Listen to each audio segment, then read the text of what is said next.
नमस्कार प्रिय मित्रों, स्वागत है आपका। मैं आचार्य अनूप त्रिपाठी और आप देख रहे हैं ज्योतिष एवं वैदिक ज्ञान। मित्रों, आप सभी का बहुत बहुत स्वागत है और इसके साथ में आप सभी को नए संवत्सर की बहुत बहुत शुभकामनाएं। नए संवत्सर में आप सभी का बहुत बहुत स्वागत है। मित्रों, यह नया संवत्सर आपके जीवन में हर प्रकार की खुशियाँ लाए तथा आपको हर प्रकार की इच्छाएं पूरी करे, ऐसी हमारी प्रभु राम से आशा है और उनकी कृपा से आपके चारों तरफ मंगलमय हो, ऐसा राघवेंद्र सरकार से प्रार्थना है। तो मित्रों, इस वीडियो के माध्यम से, इस चर्चा के माध्यम से हम जानेंगे कि इस नए संवत्सर, नए वर्ष में किस नाम का संवत्सर है। इसके साथ में हमें संकल्प आदि में भी किस नाम का संवत्सर बोलना चाहिए और उसकी संख्या क्या है, उसका शुभाशुभ फल क्या है, आप पर उसका प्रभाव क्या है, आपको यह संवत्सर क्या शुभता और अशुभता लेके आने वाला है, यह सब हम इसी चर्चा के माध्यम से जानने वाले हैं। मित्रों, हमारी प्राचीन परंपरा रही है कि हम नए संवत की शुरुआत के समय ब्राह्मण, ज्योतिष एवं पंडितों के पास में जाकर के नए संवत्सर के बारे में हम जानकारी लेते थे कि यह संवत्सर हमारा कैसे रहने वाला है, क्या शुभाशुभ परिणाम हमें देखने को मिलेगा और उसकी क्या शुभता एवं अशुभता हमारे ऊपर होने वाली है। लेकिन यह परंपरा अब धीरे धीरे लुप्त होती जा रही है और ऐसा भी देखने को मिल रहा है कि अब इस पर कोई ज़्यादा समझ भी नहीं रखता।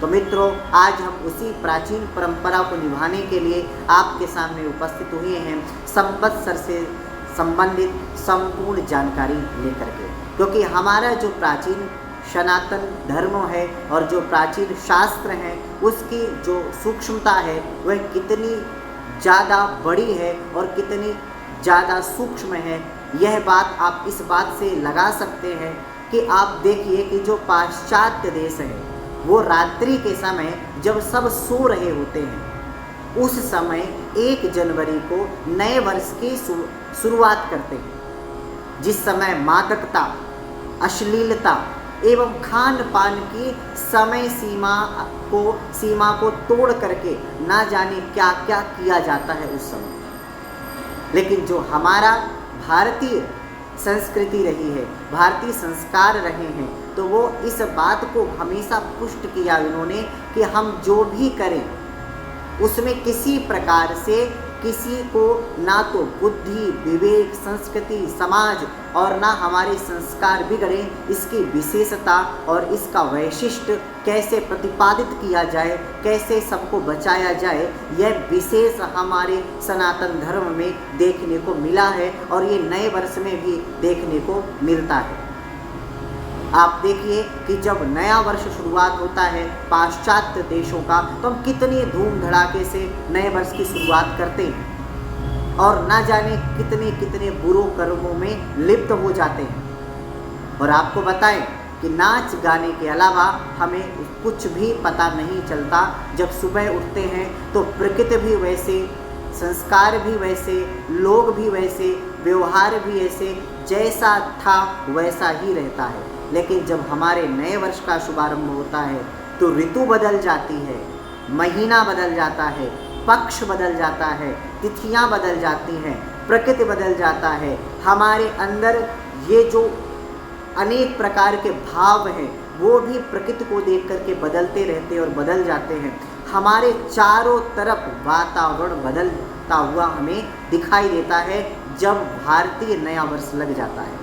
सुरम्य वातावरण, सुगंधित वातावरण और चारों तरफ फलदार वृक्ष आदि जब देख करके मन को शांति मिलती है, सुकून मिलता है, तो ऐसा एहसास होता है कि किसान भी संतुष्ट हो गया, सुरम्य वातावरण भी संतुष्ट हो गया, मानो पूरी प्रकृति को ही नए वर्ष ने अपने आगोश में ले लिया और सबको संतुष्ट कर दिया, प्रसन्न कर दिया, खुश कर दिया। तो मित्रों, ये नए वर्ष का जो प्रारंभ है हमारे भारतीय गणना के अनुसार, हमारे ऋषि परंपरा के अनुसार बहुत शुभ है और सर्वश्रेष्ठ है। पाश्चात्य संस्कृति की अपेक्षा। इसीलिए हम नहीं कहते कि आप 1 जनवरी को नया वर्ष ना मनाएं, लेकिन आप चैत्र प्रतिपदा जो हमारा भारतीय नया वर्ष है उसको हमें ज़रूर ज़ोर शोर से और ज़्यादा मनाना चाहिए।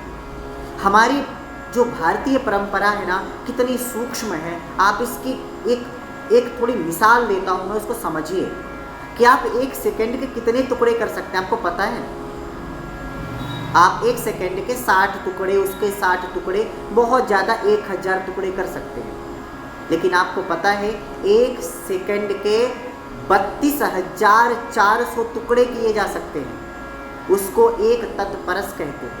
जब 1 सेकंड के 32,400 टुकड़े कर दिए जाएं तब एक तत्परस बनता है।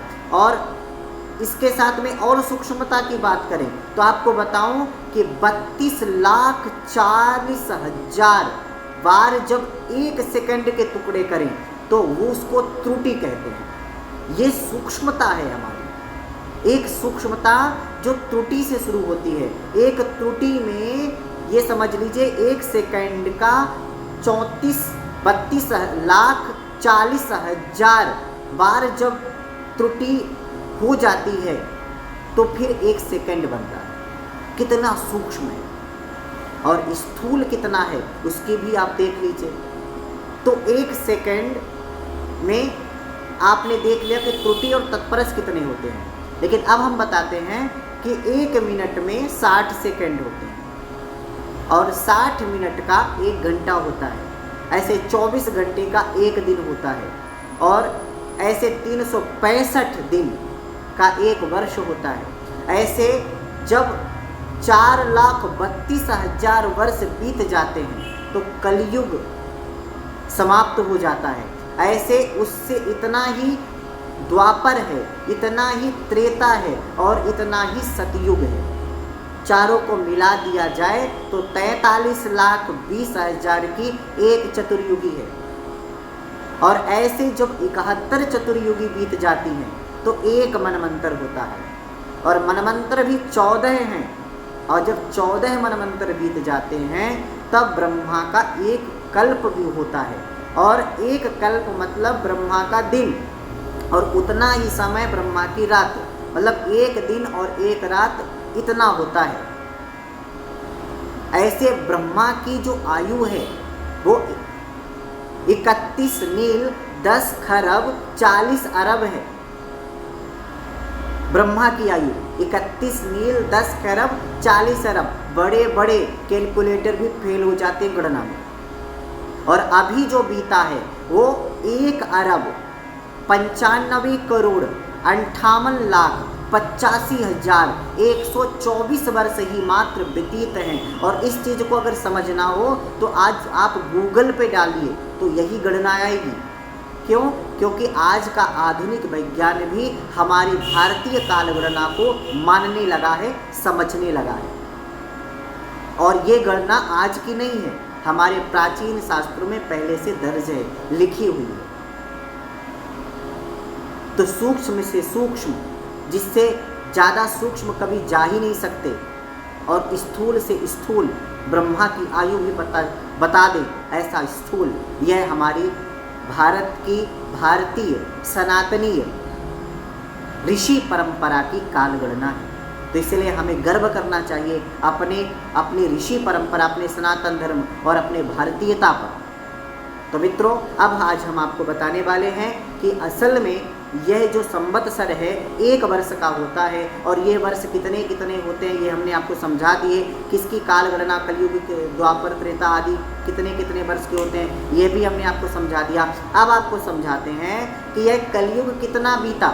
4,32,000 का कलयुग है तो 5,124 वर्ष कलयुग के बीत गए, जिसमें 4,32,000 का कलयुग है तो अभी सिर्फ 5,124 वर्ष ही बीते हैं। और एक बात और आपको बताएं, 5,249 वर्ष पहले भगवान श्री कृष्ण इसी धराधाम में थे। नोट कर लीजिए, 5,249 साल पहले भगवान इसी भूमि में थे, हम सबके जहाँ हम रहते हैं, हम सबके शायद साथ में जब हमारा कभी जन्म शायद हुआ हो 5249 वर्ष पहले, तो ज़्यादा भी कलयुग नहीं बीता है, 4,32,000 का है, अभी सिर्फ 5,124 व्यतीत हुआ है।